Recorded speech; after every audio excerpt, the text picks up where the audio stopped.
Siyabingelela sizwe sonke sakithi.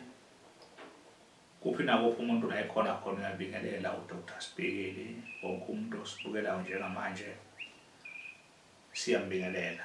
Uyishintshane zomngqondo leshamaphi phezulu kwemizi yamadoda. Uma uvula emzini yamadoda uhamba bangamthanda bezizwe, kodwa laba bangamthandi Dr Sibhekile yilabo bantu abangazwani neqiniso, laba bangamthanda uDr Sibhekile, kodwa ababaningi laba banjalo.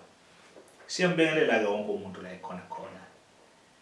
Namhlanje sibabingelela abantu sikhona la kaMhlaba Uyalingana, lapho khona esisebenzela khona nala khona esenza khona izinto zenzeke la kwaDr Sibhekile.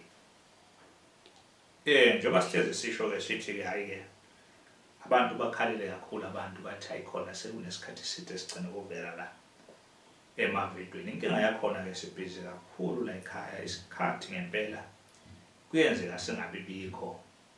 Ngixolisa kakhulu kubalandeli bakaDr Sibhekile, ama-subscribers bangasho ukuthi ayikhona asitholakali insuku zonke. Inkinga yakhona ke sibhizi kakhulu, isikhathi sokuza la uthola singabi bikho. Futhi ke enye into ke phela masivela la kule channel isuke vele kunezathu zokuthi sekunezinto abantu esebasithintile ngazo bayibuza. Mabayibuzile lezo zinto ke sekuyadinga ukuthi sivele ke, ngoba ke uDr Sibhekile akanawo umona. Abantu baze baba yi-3 baba yi-4 bakhuluma into eyodwa abafisa ukuthola ulwazi ngayo. Sesiyavela ke kule channel kaDr Sibhekile ngalezo izathu. Asigcini nje sikhulume ngokuthi sikhuluma ngengane noma sikhuluma ngezinto ezithandwa yithina la, kepha sikhuluma ngezinto esuka abantu bazibuzile.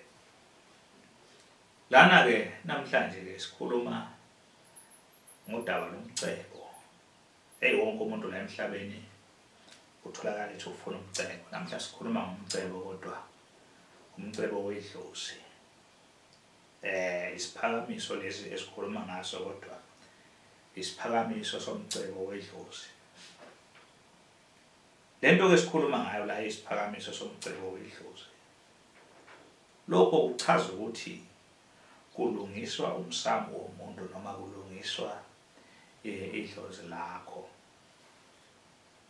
Likwazi ledlozi lakho ukuthi likuvulele izinto zakho, likuphe. Ngoba phela umuntu mangabe ephila uphila ngedlozi, uphila ngesidaba.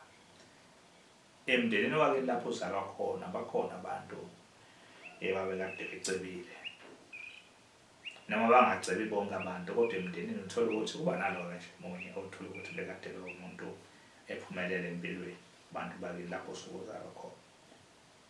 Okay ke makulungiswa umsamo kufike kuvulwe la kusuke kuvalele khona. Kufike kuhlole kubonakala ukuthi wena njengoba uphila isidalwa kuyisona sona uphila ngaso yisona siphi. Emva kwalokho mase sitholakala leso sidalwa leso kuyisona okungathi wena mangabe ucela kuleso sidalwa sekwazi ukuzwa isona siphi esixhumene nawe. Maningi amadlozi abakhona impilo nomuntu mangabe ephila noma idalwa ekhona, kodwa kuzo zonke esuke isondelane nawe kakhulu khona lesi esuke impela kuyisona esifana nommeli wakho noma nengelosi yakho. Fike ke senze lento okuthiwa ukufemba, sithole leso sidalwa leso. Emva kwalokho mase sithole leso sidalwa bese siyavula la usuke kunenkinga khona emsamo wakho. Ngoba kuyenzeka omunye umuntu uthola ukuthi uyahlupheka nje, akufanele ngabe uyahlupheka, kukhona into esuke imbozile esuke angayiboni nesuke angayazi esuke inkinga. Omunye uthola ukuthi umbozo engabathakathi. Lapho ke singenaphi ke lapho ekuhloleni, lapho si-check-e. Emveni kwalokho mase sibonile lokho bese siyalungisa. Ikhona ke le ndlela esilungisa ngayo lento okuthiwa inkatha yedlozi, bese siyayilungisa lento. Emva kwalokho bese siya-editha lento, bese lokho manje sesiyayikhuphula. Siyaphakama ke le nhlanhla yakho. Mayiphakama le nhlanhla yakho, emva kwalokho abantu bayothi ayikhona wena mhlambe kungenzeka usuthwele. Ngani? Ngoba vele inhlanhla yakho uma siyisebenza ngale ndlela yokuthi isebenza ngokuphindaphindiwe.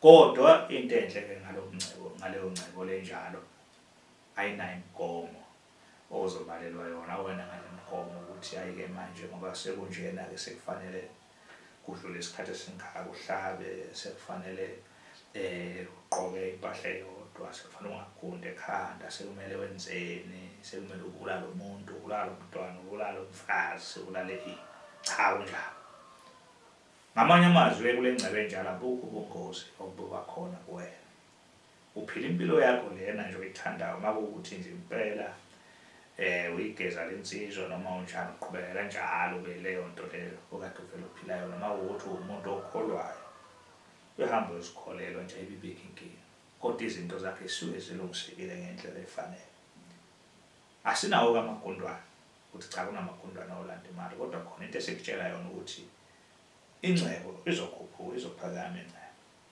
ayikho into ozoyifuya mhlambe eyohlala endlini mhlambe ngifaka imali ngefastela noma ngifaka imali ngewindi kodwa khona imali uzoyiphatha ngezandla kuye ngawe ukuthi wena ufisa ukuyiphatha kangakanani imali nangokukhuthala kwakho nangokusebenza kwakho ukuthi usebenza kanjani kodwa masilungisile lento yona ekunikeza amacebo lento yomsamo ukuthi kahle kahle wona iyona yiphi indlela okumele uphile ngayo siyaphakamisa umuntu osuke engasebenzi siyaphakamisa umuntu osebenzayo noma ngabe ubani umuntu uyakhona ukuphakanyiswa emveni uma sephakanyisiwe bese ziyavela into zakhe kuvela umuntu ukuthi kuphi lokho aphiwe khona zinjalo nje indaba yonke into ihamba lapho uthini kodwa sihlole kuqala siyakhona ke la ekhaya ka Dr Sibhikile ukuthi sihlole lo muntu osuke ela esigodlweni ezela kwaNdlovu okanye umuntu osuke kude engakhona ukufinyelela la esigodle siyakhona ukumhlolela lapha ekudeni sikwazi ukuthi bese sisuka lapho sixazulule inkinga zakhe injalo nje indaba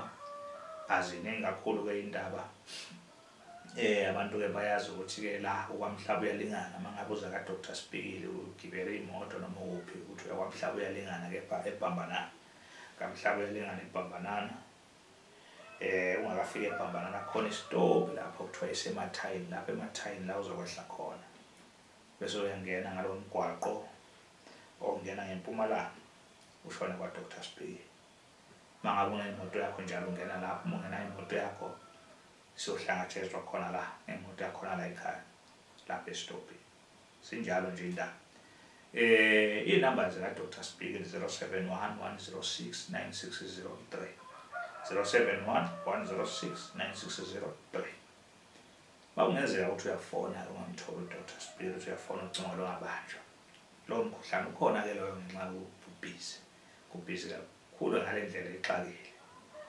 wafona phinde ufona ngesinye isikhathi phinde ufona ungabi nenhliziyo encane mawubona ukuthi ayikhona angi-answer bhala imessage WhatsApp noma wenze njalo noma SMS monganawo WhatsApp sokwazi ukuthi mangifika nje phone ngisheshe ngibone ukuthi okay kunomuntu la ngithintile so bese ngiyabuyela nami kwesikhona ukuxhumana sinjalo nje indaba amalanga esisebenza ngawo la ekhaya ka Dr Sibhikile sisebenza umsombuluko lwesibili bese kuba lesihlanu umgqibelo isonto umsombuluko lwesibili lesihlanu umgqibelo isonto wona malanga wonke lawo malanga siyasebenza ngawo bese kuthi lesithathu nolesine le 2 days usuku la ekhaya lo nathi sinika lona ukuthi sikwazi ukuhlela izinto zenu ukuze mangabe nifika la nina nithole yonke into ikhona nidinga yonke into ilungisiwe nalabo besuke bethi sibadinga ukuphosela izinto lifinyelele kubona